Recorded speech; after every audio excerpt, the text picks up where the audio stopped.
welcome to this week's episode of the Party Invite Show. I am your host, Tegan, and I am joined as always by Vilos and Obsidianite. Yeah. Hello. This week, we've got a good handful of games. We haven't talked about what we've been playing here on the show in like 8 weeks, something. I mean, it's Easy, been, yeah. I think, before Thanksgiving. It's been a long, long time. Yeah. So we're excited. So I've narrowed mine down to just one, but you guys have a good handful. Talking before the show, I've got like at least 15 games that I could talk about that I've played since the last time we did this. Demos and things on my PlayStation, here on PC, lots of stuff. But before we get to that, let's kick things off. One of the things that we really like to do in our community is kind of build the tools for being optimistic, right? I read somewhere recently that optimism is something you do, not something that you are. And I really like that. I want to start the show with Blissen Up here when we talk about things in our lives that have made us smile. That could be something that happened to us, gaming or not. It could be something that we read, something we saw, something we learned. And I wanted to say, let's see, I saw a quote this week. I've seen it before, but I wanted to just look it up because it kind of fit this vibe. It's from a play by Oscar Wilde, famous old boy there. Let's see. This quote is, "We're all in the gutter, but some of us are looking at the stars." And so I saw that in just some like random place on Facebook, kind of out of context and kind of like a, like a funny boomer meme page kind of, where I was like, this is funny and quaint. So I looked it up, and it actually doesn't have quite the meaning it looks like, but the meaning that people usually use it for is just like it sounds. We're all in the gutter, but some of us are looking at the stars. The idea is that we're all stuck in whatever circumstances we're in, whatever they are, but we can either choose to look up or we can choose to look down, And so I really like that. So that's what people usually misinterpret from that quote. So I looked it up. I was like, what does this, what does this mean? And it doesn't mean what it sounds like. What I just described to you is how people use it, but in the context that this 1892 play used it, that's not what it meant at all. So the play is called Lady Windermere's Fan, and it's essentially about this husband and wife. The wife thinks that her husband is cheating on her, and a bunch of other stuff ensues. I can't really tell you anymore without just like spoiling it for, I know everybody's about to go check out this play and doesn't want it spoiled. Hey, if somebody out there does not know about Oscar Wilde, the second you learn about it, you're gonna become a theater kid. So Yep. just be That's not prepared. wrong. Yeah, this is the reason he's so famous. So I won't spoil what happens in here, but essentially the quote is the characters examining how men treat women, just broadly speaking, and about whether they're good or bad and what it means to be good or bad. And so what it actually means, we're all in the gutter, but some of us are looking at the stars, is actually saying that all men are terrible to women, like everyone is. Like, well, not everyone, every man is terrible to women, but some of us are looking up and trying to be like charming about it. So when I looked at this, I was like, actually, this quote is not only the opposite of optimistic, but it's also just, it's not even saying there's anything wrong with it in this one little line. Of course, it's only one line among others, but I was just like, wow, it's not even saying that it's wrong that these men are like treating everybody bad, but the character is just admitting like, oh yeah, we're all terrible, and but we can look good doing it. And I was just like, wow, that just made me laugh that was so completely different from the context that I read it in, and that most people use it in. So that's it for me. That's what I came up with here this week. Gave me a good laugh. How about you guys? What's good? What's good? So earlier in the week, rather than the month, and I'm sure people who have been in the community have seen Lord Chrome, another member of our community, and I talking about this. Tekken 8 just revealed, they announced Eddie Gordo, who's a staple character of the franchise. He's like the capoeira, kick you with his kick-ass, like, dance moves. Eddie Gordo, like, him. I think he's like Afro-Brazilian. And he had like this beautiful, beautiful, locks that he always wore, like a ponytail or, just blowing in the breeze and whatnot. So they announced him and everybody was really super duper excited, except, y'all, he was hit by the hairstyle. Oh no, not the hairstyle. The hairstyle the half kink freaking lock swoop to the side, Yep. black male protagonist video game hairstyle, and I am sick, and Lord Chrome is sick, and the Black community, blurred gamer community as a whole is sick. And at this point, we're just like, we're not even calling for the people in the room to be better. We just need some Black people in the room to be like, hey, do more, not better, more, Right. please. So in the midst of all that, a really funny meme has like cropped up, which is kind of like a play on the opening from Avatar: The Last Airbender animated series. And so it's like braids, locks, waves, and like I can't remember the fourth one. Oh, afros. Long ago, the black hairstyles lived together in harmony, but everything changed when the Killmonger lock swoop attacked. Oh Like no. because there's so many people getting hit with it. There's like Miles Morales. He used to have a fro. Now he's got the like in the games, and now he's got the lock swoop. Mhm. Phoenix from Valorant. There's Echo from League of Legends. Even the women, Bangalore got it. In Apex Legends. Yep. Yep. Senna from League of Legends has it. Yeah, I just There's so many saw an people. Echo skin in League of Legends that had it. It's not his default Mhm. skin, but still, I Well, was I mean like, that's there his it is. default hairstyle. So he has that. Oh, I'm is pretty it? sure he has that across all of his skins because he's got that hairstyle. The new Prince of Persia Oh, main character has it. right, Like right. what? Y'all. You're just saying So the right. meme was a funny little breath of fresh air, but what was really refreshing was that it raised a conversation about like, well, where have we seen, good representation of like Black hairstyles recently? And surprisingly enough, Fortnite is at the forefront of that conversation. And I actually retweeted on my Twitter uh, the example, like there's a bunch of examples of like Black women with like super various, colorful and really cute hairstyles that people like inspire people to actually want to have their hairs like that and stuff. And they had examples for some men in there too. But if you just I think if you Google or not Google, but like search on Twitter like Fortnite uh Killmonger hairstyle, I think it'll bring up the thread in which they're talking about the Killmonger hairstyle that gives the examples of what you can do if you are actually imaginative and have people in the room providing feedback on, character design and whatnot. So Mhm. I thought that was just really cool. Heck 'Cause yeah. there's some skins in there I didn't realize were in there, and it kinda makes me wanna, like, jump into Fortnite for real, real, 'cause I need me some of them skins. I So, mean, I'll play with you, you know. yay. After seeing all the fun after we played Lego Fortnite, I mean, Mhm. it's like having a free trial. They got me in and they showed me what was in there, and I'm like, "Ugh, now I'm about to spend all my time in here, and I'm gonna love it. Fortnite, not even once. Not even once. Oh man, yeah, I would check that out. I need to quit playing League of Legends. I've been playing ARAMs all the time, and that might be the most addicting game I've ever played. Full stop. So yeah, just get me out of there. I need help. Throw me a lifeline, somebody. At least I you're know, lifeline. asking. Oh my Will she gosh. be next for the Killmonger swoop? How about you, Vilas? What's good? Yeah, I got a couple things. First one from today. We got an official release date for Senua's Saga, Hellblade 2, Ooh. May 21st. Ooh.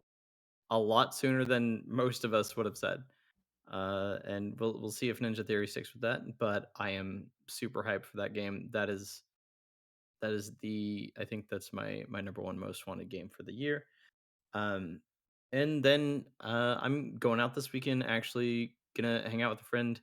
Because it's we've got a few days left in KC Restaurant Week. So anybody that is a KC local, just a reminder that hit up a local restaurant during the KC Restaurant Week, and there's always a few really cool deals or really special menus that show up. There are a ton of restaurants involved. I think it goes till the 21st, and some really cool menus are popping up out of these local restaurants. Ooh, Some good Lulu's deals, on that and list. You need to go there. Tell them I sent you, like, for real. Is that the it's noodle been a long place? time since I went to Lulu's. No, Yeah, that's yeah. Lulu's.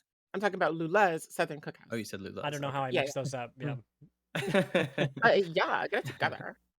I will be going to Kai Noi this weekend, which is my newest favorite Southeast Asian place, and it's just fire. Like I always get a Thai tea, and I always get like $40 worth of stuff, and I am going to stuff myself. What's That's it what I'm called? talking about. Kai Noi, Khai. dash Noi NOY and get like things like the gochujang chicken sandwich, pad see a lot of traditional Thai or Laotian. Oh, it's that Uh, string. stuff. Okay, I was like, Really, "Why is it on the really good. list?" But then Yeah. I just control F'd it. Okay, got it. Oh, actually, I know some people that work there too. Hey. Nice. Although I know the owner of Lula, so I mean, actually tell them I sent you there. Well, sweet. That's exciting. If you had to pick one of those restaurants that you're most excited for, just one, is it Kainoi? Oh yeah, it's kind of just because they have a different menu than they normally do. Um, Oh, right. I forget that the it's not just they like, hey, have come in. It's like we have a special menu yeah, for almost every restaurant. they have a lunch version, dinner version, and I forget what the exact meal is, but there's like this really good sounding savory mushroom noodle thing that uh, I cannot Ooh. wait for. Oh Plus man, the place is the String Collective on the plaza, and there's four different restaurants in there. So if I don't just want Kainoi, there's plenty of other stuff to go to, and there's two bars in the place. And I know they have amazing drinks. Like it's just gonna be a banger of a day. nice. Fuzzy Cannot in wait. chat says he loves their wings, Kainoi's, and they have coconut fried rice. That sounds good. I could go for that right now. Y'all are Well, making me send hungry. pics. Send pics, Oh yeah, Vilos. All pics right. are gonna happen. Yeah, Yeah, I hope so. yeah. Check the Discord later. Hell yeah. Okay. Well, sweet. Well, now that we're a little limbered up, let's jump into our pocket. Oh, and let's jump into our topic. Our party. No, it's not a party topic. We're talking about what we've been playing. I just don't know how to speak. I need some of that coconut fried Yeah, rice in my life. yeah. I'm hangry. I'm losing it over here. Now let's talk about what we've been playing. Vilos, we're gonna start with you. This is hopefully the name of this game is something you're hopefully not gonna have to deal with during restaurant week here. This Yeah. game looks like Poison Control.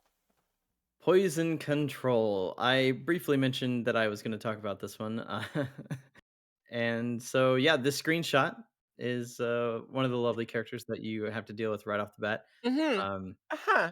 Uh-huh. so if Mhm. you Deal couldn't with. tell, this is a very anime game, and one of the things that I had to do there was well, okay. I'm just gonna get into it. Poison control. You are this rando dude or girl. I did pick a female character that is knocked out and attacked. You wake up, you find yourself in hell or a level of hell. You have no idea why. Um, like the fact that you're uh dead or potentially in a limbo. Trust me, you're not even gonna know for sure until the end of the game. Good, So I'm not good. gonna spoil it. Um, you meet this lovely character. There's this whole backstory about these creatures. I totally forgot their names because I played this almost 3 weeks ago. They have a really stupid creature name. They're like a demon of sorts, though, that's stuck in limbo. That I hope you is don't trying tell to go through them that different it's levels of stupid. hell. They're like, "Hey, nice to meet you," and you're like, "Wow, you're like a stupid weird person. What is this?" Like all of the characters in the game also believe that, though. So Oh, poor thing. Oh no. she's this weird demon creature, and then she attacks you, and she bites you, and she turns into this actual humanoid looking thing. And so the whole story starts, and you're like, what is going on? And it's all a mystery until like 20 hours later when you beat the game. It really drip feeds you all this story stuff. But I'm talking about the story, but it's very anime, doesn't make a whole lot of sense. It's got a very specific mythology to the world. Uh, and really most of the game is a dungeon crawler. I'm not even reading from what I freaking wrote down. I should definitely do that. But uh, I've been there. this is a dungeon crawler that is a lot like a Shin Megami Tensei sort of dungeon crawling. It's got very basic action, so weird, really weird third person combat, and then in between the combat, in order to gain energy for your shots because you use guns, um, you do this very weird Splatoon thing. And I do have a video in there. You do this very weird Splatoon thing where her character takes control of kind of like your spirit. She kind of takes your body slash spirit from you And what does she do with it, Vilas? She travels she travels like maximum 150 feet away, and you're just a skeleton sitting in a spot. And while she does this, she is cleaning up bits of poison on the level. What, with your body? Yeah, like just by running across it. It makes so little sense. So you're like a You poison only have to sponge. see it. She's stealing your soul and all the meat off your skeleton to soak up Yes, the poison like a sponge. pretty much. And again, Full circle. that gives you the ability to shoot, which you have to do because there's some enemies that you have to kill. Um, and you basically pick up all these little stat boosts or these things of money or hearts and stuff to keep yourself healthy. It's a really funny game. Gameplay just doesn't make sense, but it was a game that I grabbed for like less than $5 one day. I knew that it was in the vein of the JRPGs like Akiba Strip. Um, very unique. Like there's not really a game like it as far as the gameplay is concerned. So I took a chance. I got it real cheap on the eShop, and as you can see, kind of here on the video, Kind of, yeah. it's it's a very awkward, very jank game, but in the end, it was satisfying enough for me, and it qualified as one of my many JRPGs that I was playing last year. Um, it was the very last one that I completed, technically this year, the first couple days of this year. Um, and it's it's just wild. It's a reminder that some of these bigger companies like Atlas will come out with stuff like this. I think this was an NIS America game, publisher wise. Um, and it was a very weird but very good time. It's so hard to think of games like this. That's it's something that would have been like a 3DS game. I don't know if you've ever heard of the Conception series, but there's it's very similar to this. I'm Uh, Um, just sitting here like confused this whole time. Like, yeah, like just look at what you're seeing as far as gameplay, what and is going it on? makes little sense. It's So like this if is you a took boss fight. Persona aesthetic, kind of, Hmm. sort of put some Splatoon in there, Yeah, and then put a dash of confusion.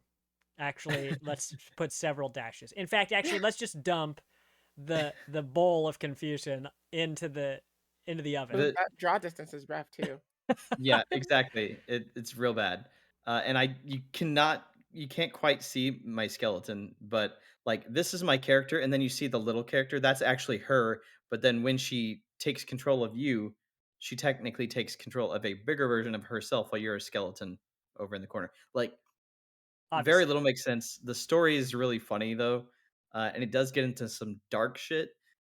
Because how you cleanse the world is obviously running over these bits of poison, but you're doing it in order to cleanse levels, which are basically the mostly regrets that some people are having while they're in hell for things that happened. Obviously, the reasons that they died. For example, like one of them is a freaking like J-pop idol that was basically killed because she wouldn't go with this manager dude. Oh, And it's like it really gets deep, and it cuts, and the characters respond appropriately. They're like, holy shit. Like this is wild. And it's not in an exploitative way, which you might see in some anime stuff.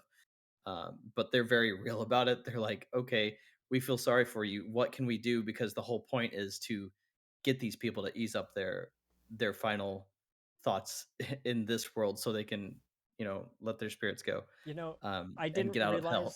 realize. I didn't realize when in this photo, the pink one that we're seeing right now, Hmm. the bars on the right, I saw empathy, I saw trust, and I was like, okay, cool, whatever. Those are all nice things. One of them is toxicity. You level up your toxicity. Is that a play? Is that a pun because of the poison, or what's going on?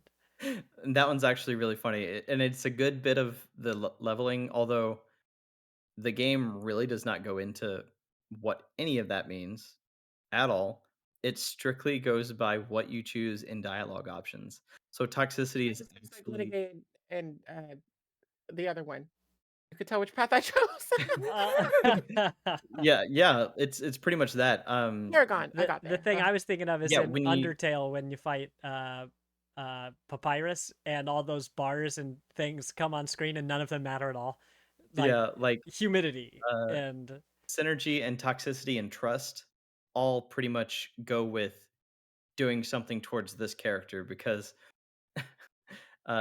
trust and synergy, she's okay with you saying something slightly horny sometimes. oh, And oh, so it'll go between synergy and trust, right?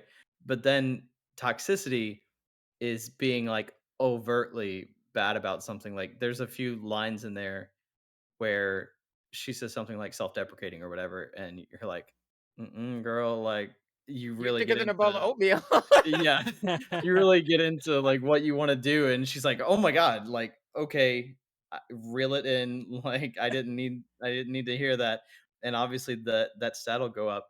I don't remember what toxicity does for you in the actual, gameplay, but I think it was one of the things that helps with expending your, the amount of poison that you cleanse for each step or something like that.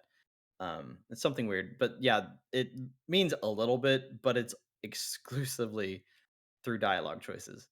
There's a lot of little systems into the game, and the game does not care whether you know or use them at all.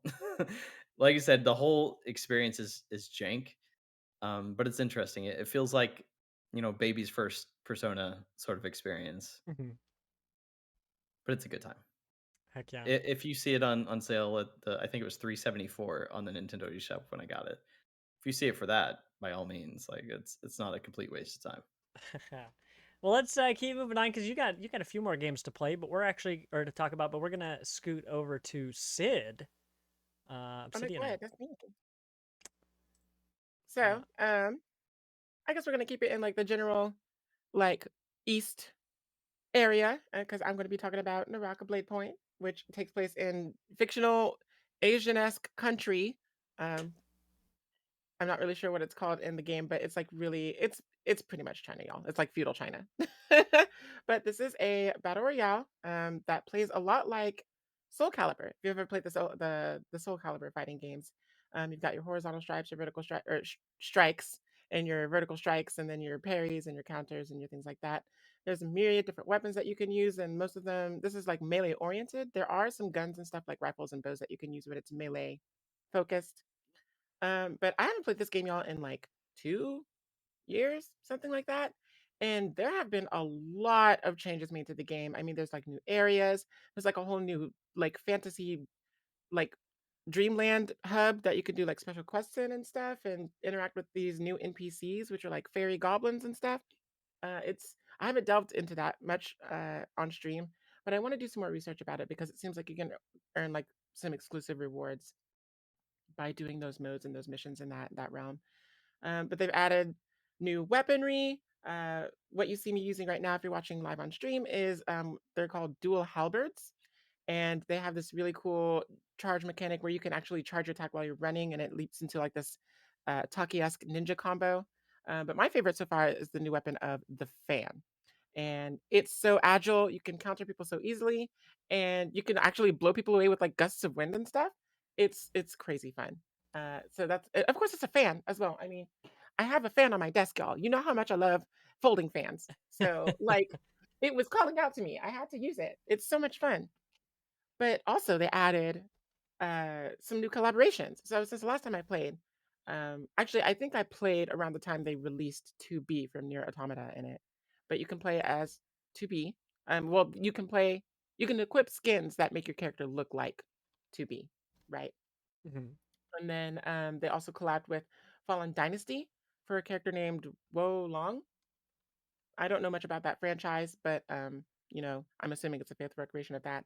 And then they even collaborated with a streamer named Maximilian Dude, who is like most famous for playing fighting games, and he's got a lot of collabs, y'all, under his belt. Like it's crazy how many customization options he's featured as in different games. And this was a surprising collab to me, even though when I was watching him play it, he was obviously in love with the game. So I'm really glad they worked with him. But you can actually equip skins to make yourself look like him. And also you can have like a little pet with you that looks like his dog. which is so cute because it was the last collab he did with his dog before his dog passed away. So it's like an eternal memory of his dog in the game, which I think is so cool. That's a pretty funny way to describe the relationship. Oh, he did this great collab with his dog. Oh man, never gonna forget it. I mean, it was a good dog. It was a good, I You know, can't remember the name of my the cat and I collab all the time. Sometimes we collab with the feather toy. Sometimes we collab with the bear Halloween costume. It's great. I'm gonna Did miss. it get into a video game? I mean, Well, that's I mean, another level. she's been on this podcast, so she's leveling up. She's leveling up. But today she was a little toxic, so I'm gonna have to check that out. Make sure Oh, the well, levels we're get raising right. her toxicity level. Is Yeah, that- that's right.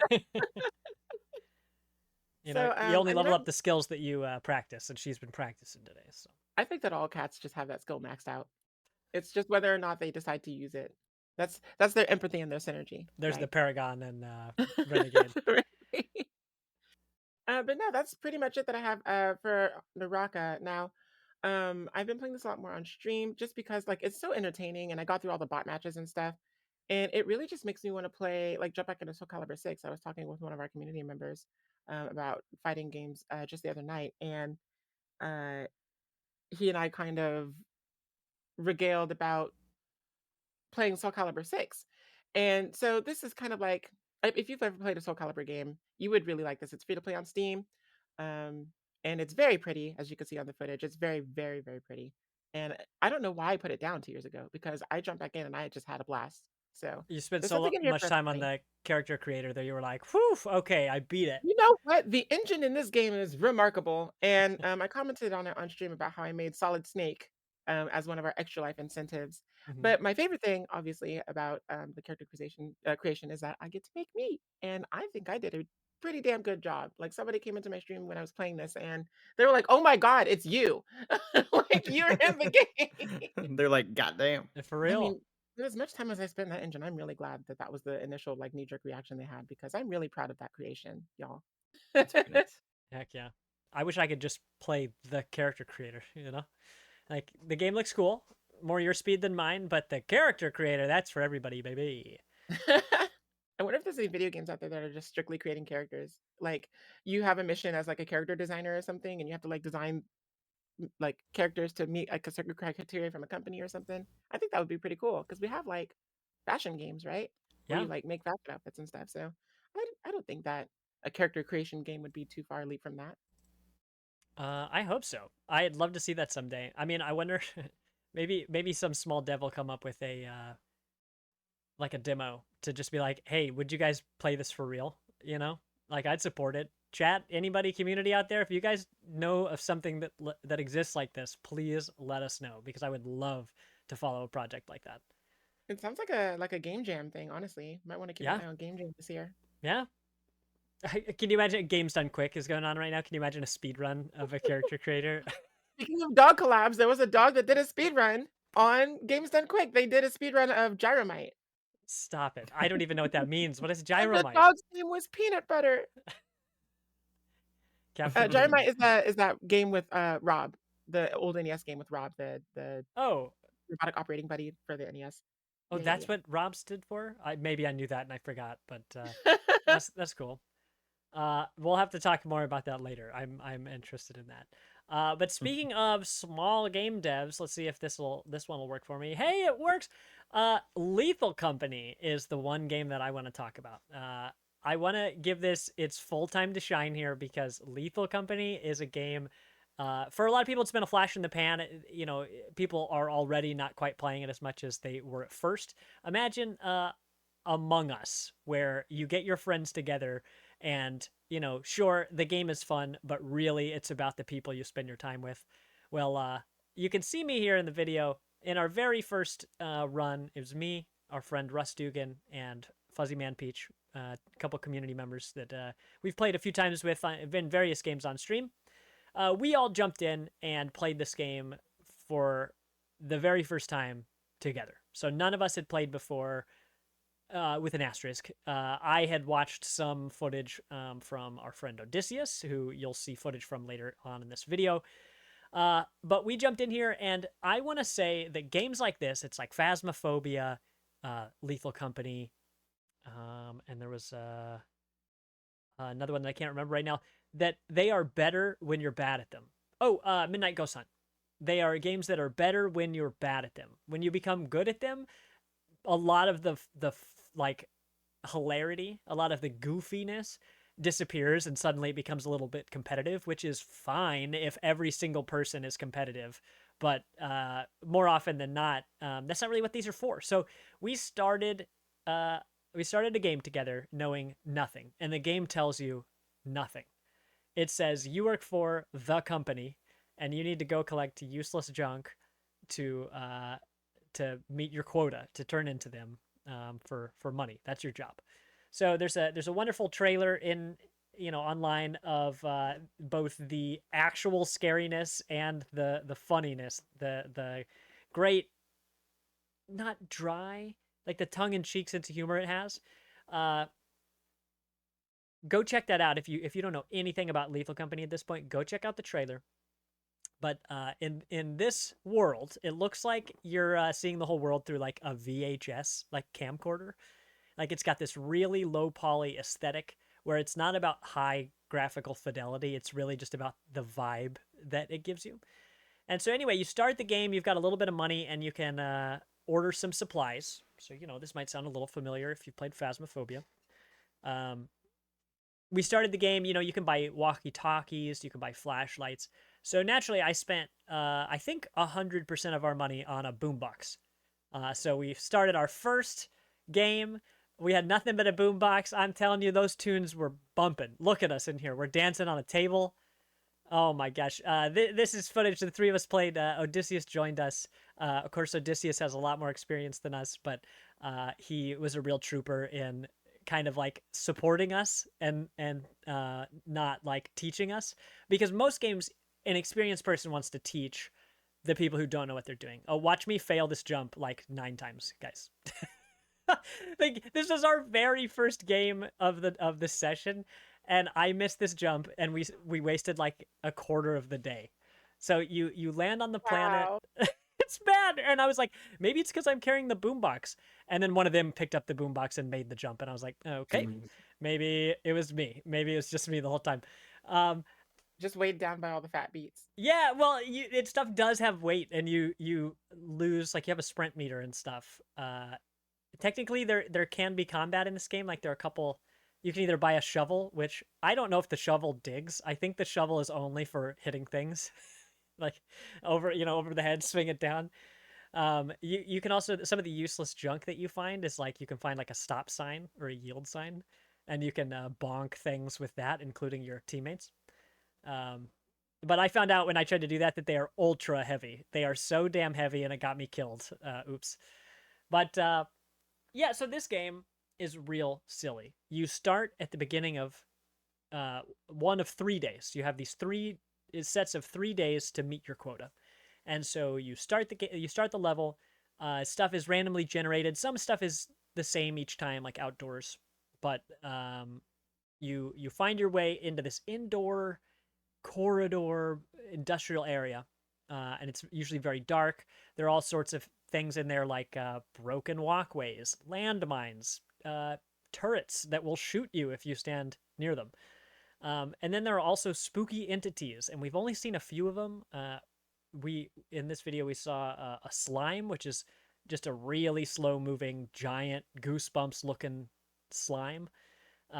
It's really easy to avoid, but it will kill you if it reaches you, and you definitely can get cornered by it, especially if that shows up and some other hazard. So we haven't played enough to really see a lot of that stuff. But when we recorded this footage, we were playing during Christmas. We were playing over the break, and they had some fun updates. They added some Christmas music, some holiday lights in a few places. And then this spooky entity, Fuzzy's playing, and he goes, "Guys, I think I just saw a giant nutcracker in the other room." And we're like, "What are you even talking about?" And we went over there, and he sure did. He definitely saw a nutcracker. And so right here, Fuzzy got the hell out of here because he knew what he saw. Russ and I got split up. We headed towards the door. I got out just in time. Never had a shot. And this is me going, "Russ? Russ? Oh no, Russ. Oh, Russ didn't come out. He's not coming out." He never did. And Aw. so you know, it tells me here, it says, hey, don't go through this door, there's like hostile activity on the inside. So Fuzzy and I ran back to the ship, and Odysseus used the teleporter, which you normally use to save someone's life. Well, you can teleport their dead body back to the ship, so you save yourself from the penalty that happens when people die. You like lose a portion of your money or something. Yeah, this is the section that is all stuff from Odysseus. But man, this was such a riot, y'all. This was the first session. What you're seeing right now is the first session that I ever watched of this game. It was the first session that Odysseus, Hot Rod, Deadpool, and our friend Cram over at Demo Duo, first time any of them played, as far as I know. And the fact that no one knew what was going on was just the funniest damn thing, because everything was so funny because everybody's just like giddy, you know, because everything is so, it's like the Three Stooges, everything's slapstick. um you know, sometimes you'll be like, oh, is that a landmine? You know, or like when you die in this game, because you use proximity chat, you use in-game chat, which, you know, is only, you know, it's based on distance, based on proximity. So if you're far away, you can't hear each other unless you have walkie talkies. But if you're talking to someone and if you're talking to someone and you die, your mic instantly cuts out. Or like maybe you don't realize you're in danger until you instantly die. Like, you know, there's a giant worm that pops out of the ground outside in like the open area, and when it shows up, you're just instantly dead. And so usually, you know, all the ghosts, all the dead people can hear each other, uh, but none of the living people can. And um, you'll just be like, you know, it'd be like, Russ, are you in there? Russ? Oh God, Russ must be dead. Like the silence you hear when you're hoping to hear somebody's voice is so bad. Let me rewind this video a tiny bit, because check this out. They have a bunch of different things, conditions that can happen to the world when you land on it. So it can be foggy, it can be rainy, where the whole world will actually flood. So by the end of the day, it will be like mega flooded. And you can swim in water, but you can drown. And if you're running away from something, then you know you might just get caught because you can't swim fast enough. And some various other ones, but this one is foggy, and everyone's dead here but Cram. Cram is walking around, and he doesn't know where anyone is. He doesn't know where the ship is to get home. He's just walking around with this massive engine block in his hands, and he's looking around. He's like, which way am I going? So watch this. He sets this thing down, and it's, you know, they're spectating. You're seeing Odysseus's ghost view right now, but he sets this thing down, and it's so foggy that he can't find it, and it's at his feet. And it's just the moment that all the ghosts realize that he can't find it, and it's like he could stub his toe on it, is so good.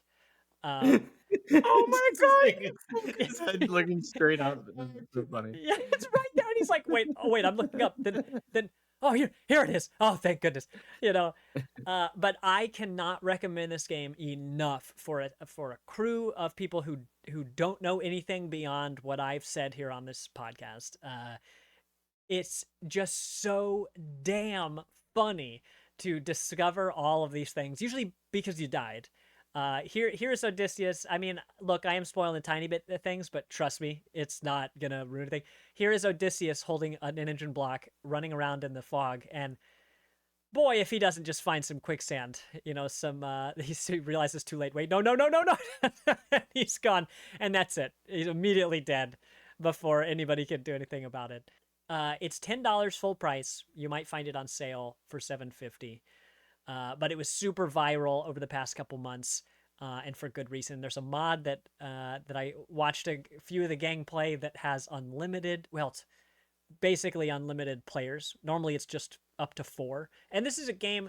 I've said before that I think Phasmophobia should have 3 people in it, and that's it. Like, I think 4 people in Phasmophobia makes the game stop being scary. It's just chaos at that point. But where this game is chaos, it's good. It thrives on chaos. More when that chaos meter levels up, it's best. It's in its best. You know, it's the best it could be. But in this game, you want to have 4 people. If you have less than 4 people, then you're always going to kind of feel like you're falling short. At least that's how I felt. Because you can have somebody sit in your ship here at home and like use the computers to kind of guide you again, like Phasmo. But yeah, you can play the game for real. You can sabotage each other. Right here, we just saw Hot Rod get locked out of the airlock. Let's do this again. Yeah, they hit the button, and they said, "Hey, let's take off." And Cram, look how close he barely made it in this door. Odysseus is like, "All right, we're going." Hits the button. Cram steps inside, and you hear Hot Rod, "Wait, no, no, no, no, no!" It just gets locked out in space. It's great stuff. So yeah, go play this with your friends. Like I said, this is a game that is better when you don't know what you're doing. So don't look up guides, in my opinion. Don't ask your friends how to play. I mean, if you really need to learn a mechanic that's making you frustrated, go for it. Like, you know, if it's going to make you have a better time, then go for it. But really, this game is designed for you to suck at it. And you will. Yeah, you're going to die and fail and get launched out the airlock and get eaten and smashed, and you're going to love it. And you're going to laugh about it. So that's Lethal Company. How about you guys? That's a stellar review. You're Thank gonna get you. eaten, you're gonna get smashed, you're gonna get twisted, you're gonna get drowned, but it's a great time. And you're going to love it. Thumbs up on Steam. It's a I'm real hit. surprised that quicksand is making its relevance again. Because that was one of those fears, those irrational fears that 90s cartoons and media would always be like, this is gonna be prominent in your life. You have to fear this forever. The Bermuda Triangle. Look, when was the last time you thought about quicksand? Indeed. And just the other night when I was playing Monster Hunter, I think you were lurking around. There was a quicksand trap in which I could capture, or not capture, but it could be triggered by a monster using an attack, and then you fall through to the next level. And that happened to me a couple of times. And I was just like, quicksand. Like, who knew it would make a Who return? knew? Yeah. Maybe It's that's like, I'm back, baby. that's the next trend. All games are gonna have quicksand. You're gonna be Oh, like, no. damn, every game in 2024 has quicksand. What are we doing? Oh, too much of a good thing. But yeah, it's good stuff. Let me rewind this just a fuzz to show you. You can pick up bees. You can take bees with you because you can sell basically anything that you can pick up. They brought the bees into the airlock. Well, they thought bees. they thought they brought the hive in there, but they thought they left the bees outside. Well, let me tell you guys, the bees were not outside. They were very much inside. And 2 people died. No. It's good stuff. And they're electric too, so it's like extra panicky because once they get near you, you're just like, ah! You're like, your screen shaking and stuff. Oh man, it's good. Okay, so the last thing I have to say about this game, it is made by one person. We don't really know much about them. They have not divulged much information at all about themselves. But Zeekers is their name. Zeekerss. Zeekers. They've made a handful of other games, none of which I recognize, but they've got another game coming up. But for being a one-person team, man, I mean, they're crushing it. Games like this, Phasmo's made by, I believe, one person. The updates may not come as quickly as I'd like, since the team is like a single digit, well, it's single. That sometimes I wish that updates came faster, but this game only came out a few months ago, like maybe 3 months ago, maybe. And it already had a fun Christmas update with a few quality of life things in it. So that makes me optimistic about the future of this game. We have been playing about every 2 weeks-ish, 2-3 weeks. So even though we do learn each time we play, we still forget stuff. So we're still nice and stupid every time we play. We still don't know what we're doing. So it feels just right. Yeah, I don't know what else there's to say. Lethal Company, real riot. Go play it with your friends. It's $10. Get a squad of 4. So I love that this was made by just someone who had spent a bunch of time developing games in Roblox. Literally, I think he made 4 or 5 games, maybe even more. Yeah, I think it was 5. Was it 5? Well, I know. Well, let's see. I've got it on here. 1, 2, 3, 4. This person has 4 games on Steam, and then another one to be announced. So I don't know how Roblox works. If you're talking Mhm. about it's like a custom mode, like in a custom It's like a Fortnite game. custom, yeah, you can it's almost like you have, like, a little custom lobby that you can search, like, server browser, games, Hmm. and they're made within the Roblox game using, like, Roblox mechanics and stuff, and I think there's actually some, like, really deep coding that goes into them, because somebody right now is making a battle royale based on the Demon Slayer franchise, and it has all the abilities and animations and stuff in there, and people are, like, I think, hard coding in Roblox. I'm not Wow. really sure how it all works, but I think it's remarkable. Test out your game theories in Roblox, and then bring them to life here on Steam. I mean, I think Lethal Company is a really great example of that. Yeah, it's good stuff. So yeah, I'll have more to say about that. I don't know, a long time from now after I've learned some more. The game, like I said, it doesn't teach you anything. It doesn't tell you anything up front. Like the only way to learn what anything does is you can like scan an enemy and then go back to your ship and type the name in that it tells you, and you'll get some information. But only if you see them first. There's not just like a bestiary that's filled out that you can just read everything for. So it very much is go experience the danger first, and then we'll tell you what those enemies do. So you at least have to survive once, or at least survive long enough to scan it, because I I scanned something and immediately died, but the crew back home was able to read out of the terminal what the info was. Okay, well, Vilos, let's bounce back over to you. You've got a good one Oh here. yeah. Yeah, I decided to play this game called Turnip Boy Commits Tax Evasion. Just on a whim. No, it was actually I did see that the sequel was coming to Game Pass, and I was like, I've wanted to play this game forever, and it was slightly actually I was about to say slightly discounted. It's actually at its cheapest point on the eShop. It might still be now. It might be over tomorrow. I don't know. It was a little bit over $5 the other day on the eShop, and so I grabbed it because it was on Game Pass for a little while. This first game was, but it left a little while back. So Turnip Boy commits tax evasion. So it's pretty much one of the most perfect, short and sweet, simple experiences that I've played in a long time. You can beat the entire game in less than 3 hours. As you can see from these screenshots, this game is so fucking funny.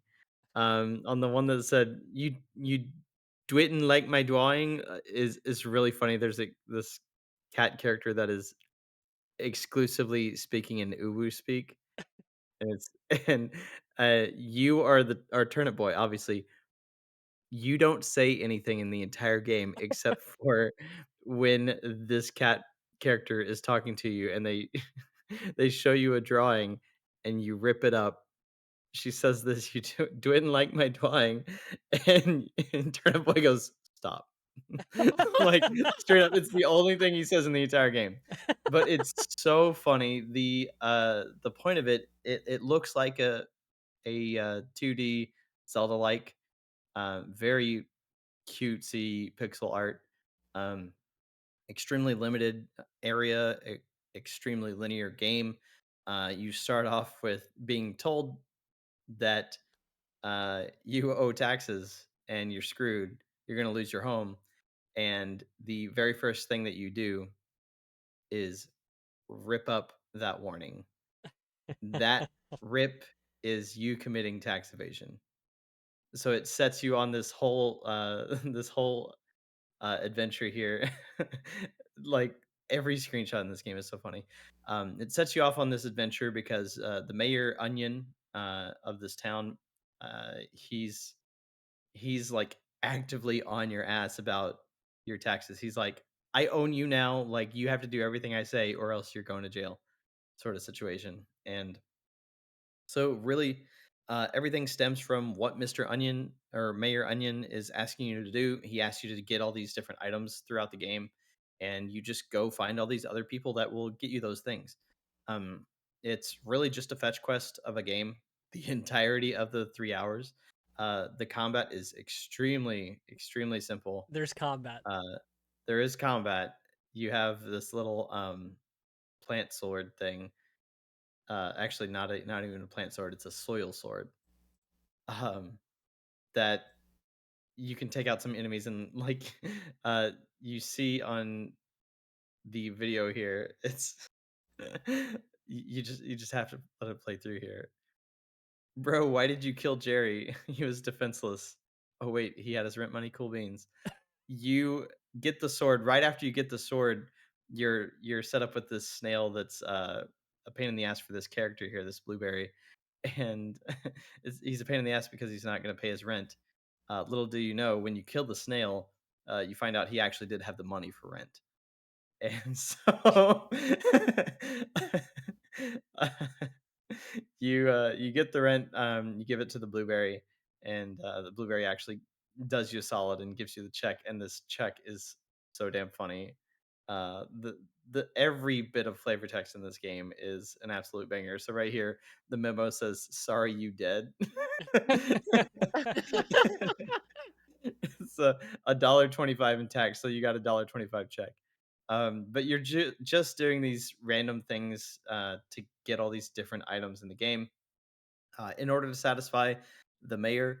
And without spoiling too much, I mean, I'm cover your ears if you don't want some spoilers, just a little bit, because we're gonna play the damn sequel. All right. You find out that this is kind of the beginning of finding out who Turnip Boy is, because uh you find out that your dad, alongside the mayor, was kind of this whole gangland leadership. Whoa, And spoiler. yeah, your dad's death is one of the reasons why Mayor Onion's on your ass, because he knows now that he can take advantage of you and take back some things that your dad has stowed away. No. I won't spoil that part, but suffice to say, this game gets into why these veggies are alive, and the fact that there were human beings in this world. Oh, Well, I always like things like that. That Yeah. worlds where you are primarily playing non-human characters, but used to have humans. Like Splatoon is the same way. Like Inklings and Octolings are like the primary race and everything, and it's just like, what happened to the humans? And exploring what happened to the humans that used to live there before the evolved life that became the Inklings and the Octolings is what you do across all of the campaigns in the main story of Splatoon. So that's really cool. I actually do wonder what happened to the humans in this world that gave rise to sentient vegetables, right. which Yeah. then decided to form mafias. Yeah, and then there's a moment in the game where where you find a couple acorns that are affected by this poison From like poison control. green stuff. Yeah. Yes. Um and like they're no longer sentient, and it's an actual problem for Turnip Boy, and the other characters are just like, what's going on? So Um it's they've turned into a vegetable, is what you're saying. Pretty much, yeah. Well, Yeah. yep. I think that was Yep. Boo! they already made the joke. I just said it out loud. Bensonism in chat said this game low key gives me Adventure Time vibes. He said that before you mentioned that all the humans were gone, but they used to be here, and I'm like, huh, that checks out too. No, yeah. Finn's the last human Um on Earth. there's a lot of good stuff in this game. It's just so super funny. Um, a lot of the jokes are actually aimed directly at gamers too. That's There's a good thing because probably gamers are the ones playing this. I bet. I saw that trophy maybe. screenshot and it made me laugh because it was just like reward the player for playing. Yeah, Yeah, yeah, yeah. it's literally the first thing that you get basically is a water bucket. And then the second thing, because it's like not even 10 minutes go by and you're supposed to figure out what to do. And that's what it does. It gives you the trophy. It's just like, stay engaged. Good job. It's just a really funny, awkward situation. Um, the writer of this game, I didn't look that up, unfortunately, but they're amazing. But this team, I believe, was only 5 people, a couple musicians, and 3 people that did the art, and 2 people did the actual designing of it. So, of course, I'm going to support this game. Um, And again, playing this the sequel on Game Pass, I'm gonna get through that.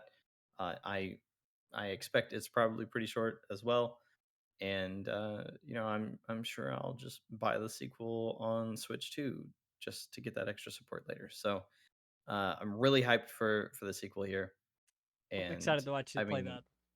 yeah, I mean, I played this Yeah. from 11:30 to 2:30 in the morning, so it was good. It was a fun time. I've got the Steam page pulled up. It is from April 2021, developed by Snoozy Kazoo. It's a great name. Published by Aw. Graffiti Games. On Steam, full price is $15. Right now, it's like $5. You know, go wishlist it. This stuff happens all the time. I just want to reiterate: a lot of people should be wishlisting things. Like I talked to some people recently who were like, "Oh yeah, I never use wishlists. I just if when I want something, I just go buy it." And I'm like, I, I get if you don't care about money and that's great for you, but if money is a thing that you work hard for, then maybe uh get stuff when it's discounted because that's a nice thing. Um, Stuff goes on sale all the time, and I expanded in the past 6 months. I really expanded my wish list across PlayStation and Steam, especially. So now I get alerts for stuff that is regularly under $10, which is much easier to buy, especially if it's not something I'm in a hurry to buy. But I mean, this Turnip Boy Commits tax evasion is 66% off. That's pretty good, you know? So that's for the next week, but you played it on Game Pass. We'll play the sequel on Game Pass. Uh, Overwhelmingly positive results. So everybody agrees with you, Vilos. Seems cool. And just a reminder on wish listing as well is that it also helps devs get funding a lot of the Mm-hmm. time.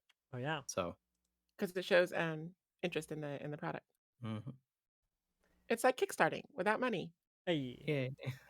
Well then, Sid, let's bounce back over to you. I'm so excited to bring you this game, y'all, because I've been playing it on and off for as long as it's been available. For the last month or so. It's been having some like beta test periods and stuff crop up now and then. Actually, the next one is there's going to be a pop up test sometime next week, and then there's going to be an official weekend test at the end of the month. And that game is called Rodent Royale. Another mysterious world in which humans do not exist, although all of their artifacts do. You are a squirrel in a neighborhood and you just beat up other squirrels, y'all. It's a battle royale. It's a rodent royale. That's the name of the game hits the nail on the head. It is such a zany concept, but it works so well for some reason. And I just have a blast every time I play, and it's so good. So basically, what you do, I mean, it's a battle royale. So you have this zone that you drop in into the field from. So you're falling in like in Fortnite, and then there's the enclosing circle of doom that will hurt you if you are outside of it. So there's the battle royale for you. Now, it takes place in a neighborhood, like a suburban neighborhood, and you go around the neighborhood, like beating up cars and trash cans and raiding houses and fridge and cabinets and things like that to get equipment, which you can then use to upgrade your squirrel. So you get better armor for defense, you get shields, you get claws for better attacks, boots for speed, and you can increase your backpack inventory and stuff. And so the backpack will hold all of your aloe leaves and your nuts and things like that that you need to, heal and store fat because you do have to store fat for the winter so that you can survive the cold, which I think is so cool to like integrate that squirrel functionality, which is weird to say about an animal, into a game. And the way that the seasons pass is so neat too because you spend all of what is it, summer and fall gathering materials and leveling up, fighting other squirrels with your abilities, and raiding their eliminated bodies for whatever gear they have and stuff too. And then winter comes along, and then it's all about survival through the winter. So if you're watching the video right now, you could have seen an orange column of light. That's a hot spot that you can use to keep warm if you don't have enough fat. But then the fat acts as like a second armor against the cold, so you can go out and explore. And there's actually rewards for doing that, like stashed caches of nuts that give you like super big experience, so you can level up even faster. It's really cool, y'all. I love this game so much. I cannot speak enough about it. And I really would like y'all to, if you get the chance, go to the Steam page right now and opt in because then you'll be notified of that pop up test that's going to be coming up next week. And then you'll be able to partake in the official weekend beta test. Now, they just added trios in the last one. This game has been being tested for a couple of months now. And they only just added trios. And right now they're in the process of tweaking the abilities and making sure that everything is balanced correctly for trios after coming from so many singles demos. And so that's what the pop-up demo for next week is going to be, is to be like, hey, did we get this right? And then the official one at the end of the month will be like, okay, mass stress test on trios and things like that. So um this game is done by a studio called Down Smash Studios. It's their first endeavor into developing a game. They're a really tight knit group of people right now. They're all working remotely.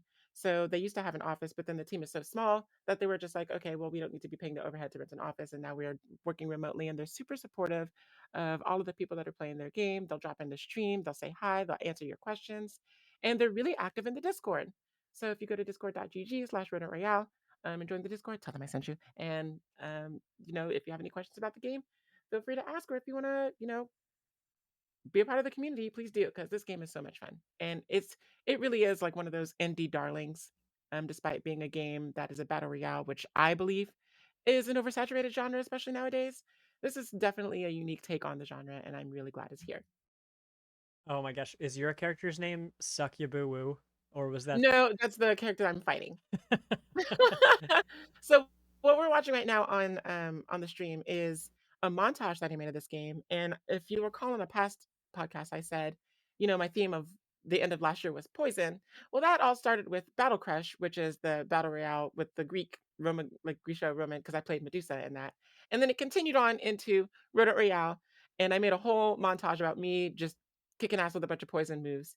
So this last bit here is I was responsible for eliminating this player completely from the game all by myself, because what makes this different on top of, the other things like the seasons and everything from other battle royales is that you get lives in this game.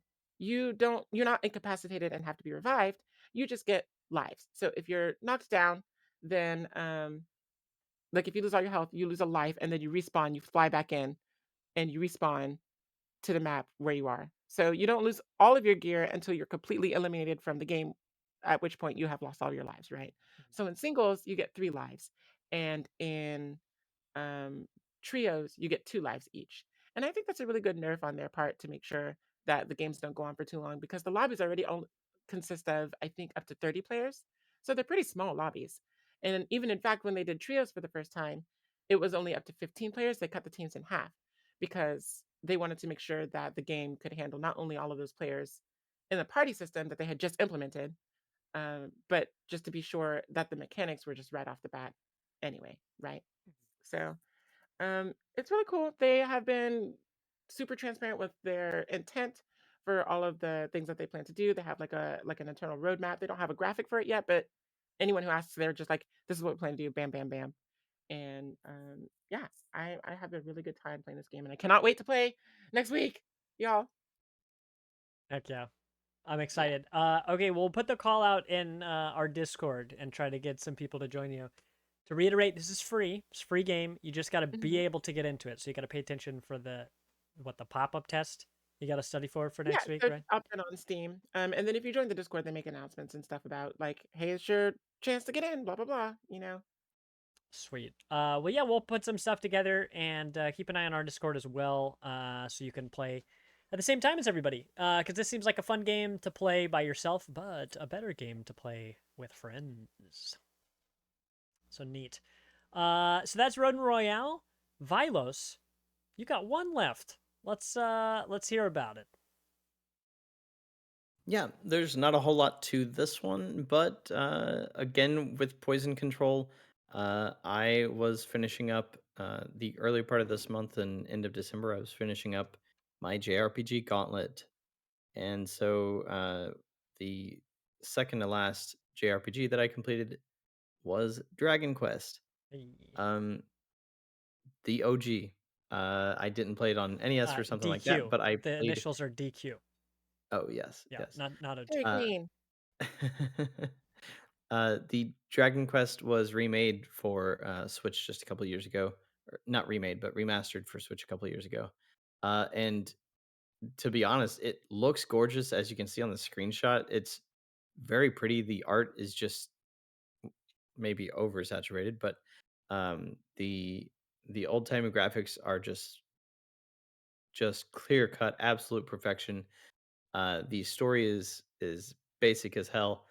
But just like Final Fantasy One, which I played the pixel remaster of Final Fantasy One last year as well. Final Fantasy One came out a few months after Dragon Quest, but I will tell you right now, playing both of those in the within the same year span, Dragon Quest One is a technically better game, and I never thought that I'd say that. Um, there's not a lot to it. Like if I had 2 videos on my Switch and I was like, "Wow, neither one of these are things that I would show on the podcast."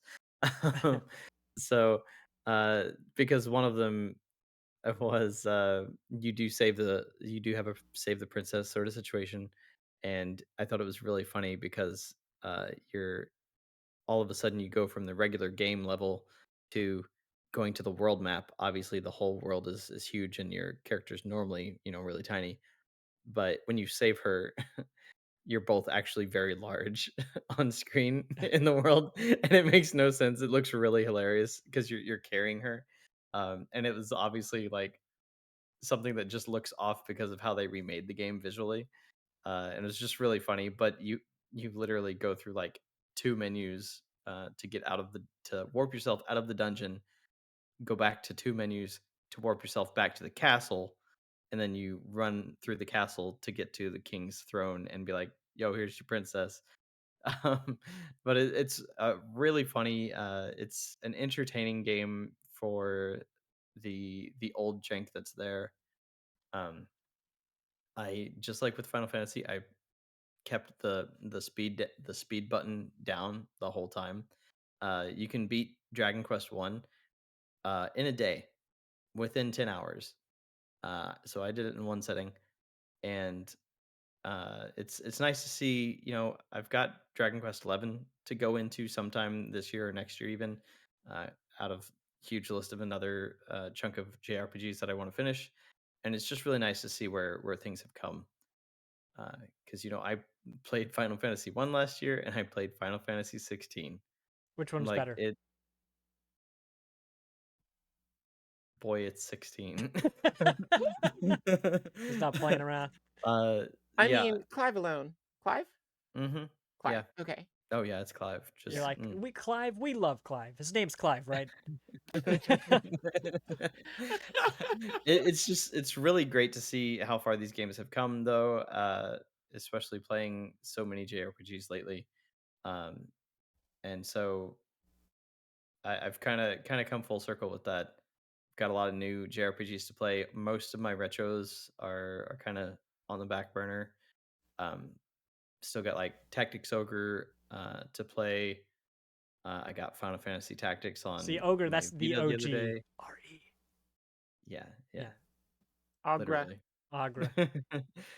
Agra. And so officially, my JRPG gauntlet, I failed technically Oh, by completing 11 JRPGs. I did give myself some grace, and I'll go through it. My blog on it is coming in the next few days. Mm-hmm. Um, but will the Deception. audience give you Disgrace. grace?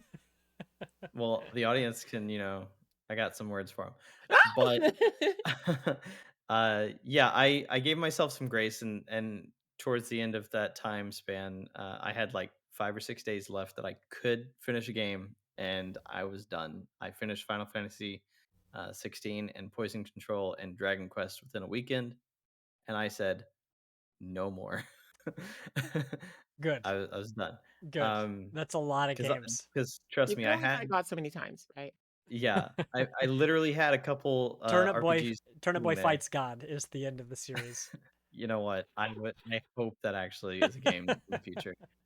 But yeah, it's really good to look back at some of these things, and it was a whole lot of fun seeing Dragon Quest because Dragon Quest has never been my JRPG series. This is my first Dragon Quest that I've actually played outside of the Dragon Quest 11 demo and a little bit of 8 on 3DS. I 9. I like I think 9 was the 3DS entry. I think there's 7 and 8 for sure on Oh, the really? system. Yeah. And I was dumb because I played it for like 20 minutes and then I sold it back to GameStop. Oh, and now that game's going for stupid amounts of money. Like Um, $40. God damn I it. mean, how much do you think it's actually going for right It's now? it's going for like 3 times that right now, I think. If not more. Whoa, Uh, 60. no, no, you Three said times 40. 40. Okay, I'm so talking 120. Okay. yeah. Because it was originally $40. But yeah, it's wild how some of these things are going, and I've still got a little bit of retro in me right now, since I picked up this Vita and got ooh. more JRPGs on it. Um, but the upcoming blog, I don't remember if I said it last week, but this year's Gauntlet is Metroidvanias, Yeah. so be prepared. That's Chat, all I'm please going to talk suggest about some for bad ones. half this If year, you please. suggest it, he has to play it. It's not up to him. Actually, there I is a think that's game that I think you might want to check out. It's like called Mariachi. Gosh, what is it called? I'm gonna look it up right now. But it's basically like Castlevania and Aladdin had a baby. Aladdin, like the Super Nintendo game, Mhm. like the traversal. Mariachi Legends. Is that It it? could be, yeah. Uh, a side-scrolling Metroidvania set in Mexico. Yeah. Lol. In Okay. 2024. So this has got to be what this is. You should try that. Please put that on your list because it Oh, looks that kind of cool. Like the combat and stuff looks, and the traversal. I mean, like I said, it's like Aladdin and Castlevania had a baby. Oh, So and the like, visuals. Yeah, I was this looks about to say pretty visually cool. that is a stunner, yeah. That might end up being on my alternates list for sure. you're Oh. welcome. If you would like to continue your trial for suggestions, please. Wish. I already have like at least 15 alternates, along with my 12 that I really want to get through the year. That's so many games. Um, That's so but many. Leica is one of them. Leica is for sure one of them. I made sure that I also picked some short ones. I found one that was like 3 hours long. I'm probably beating it this weekend just because. Is You're uh, gonna Dead beat Cells it on that list? tonight. Is what? yeah, Is Dead Cells on that list? uh, Dead Cells is not on the list Well, it's a roguelike. I don't blame you for because not. But it's a Metro. because because because Hollow Knight is on the list. Okay, Because Hollow Because Knight what because is? is Oh, I okay, okay, never finished Hollow Knight. All right, and okay. Hollow Knight's the longest of them, that is a long game. outside of the two Oris. Um, Yeah. so Wow. it's a And whole thing. I played both Oris. I went through the second one, so I'm not going back to Ori. I'm not going back to a lot of certain ones, but I'm going to Axiom Verge 2, specifically. Um, and I am hitting some of the big hits as well as some of the newer stuff like Leica that I just cannot wait to dig into. Nice. Yeah, I speak for the entire roguelike community, and it's okay that you don't play Dead Cells. I Yeah. have it. I have the Castlevania edition that I love. Hey, well, it's no knock It's against the definitely one game, of those but sit is down games, out of nowhere. it's just is Metroid Fusion available on NSO? Yes, it is, Is and that on it is the on list? the list. And Yeah. I because I never beat it, I got stuck in the original on advance, and I was like, oh crap, and that lovely system went away. Very sad, That but kind of reminds me of yeah. the Miiverse meme where I think I can't remember which Metro game it was, but it was a side-scrolling one, so it's got to be one of the handhelds or like one of the originals. But they posted a screen cap of like a wall where you're clearly supposed to morph ball to get through, right? And they're just like, "How do I get through this?" And I was just like, "Oh, my sweet summer child." oh That was like, obviously a member of the generation who wouldn't have been born to know about Hmm. the older Metroids and stuff. And it's just like, I think that was my Santa Claus moment where I like old, like just became old. And there was another a pretty popular YouTuber that's coming up that was playing. Actually, it might have been Fusion. It was either Fusion or Super Metroid. And they did the same thing when they got the spider ball.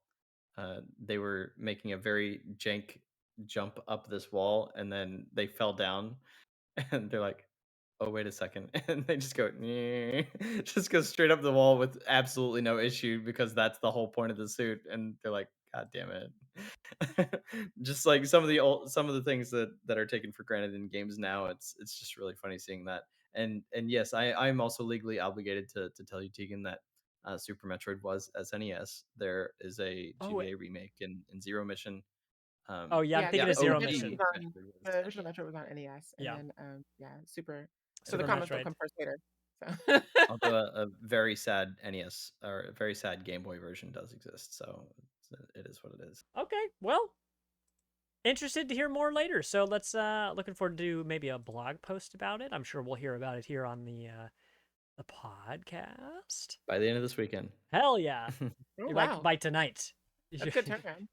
You're like you're gonna be playing Turnip Boy robs a bank on one screen and a Metroidvania on the other.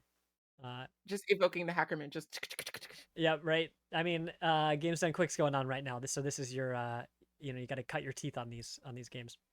Okay, well let's wrap it up then. For anybody out there who would like to join us on our gaming pursuits, you can read and hear about everything on our website, partyinvite.games. You can hit up discord.gg/partyinviteshow.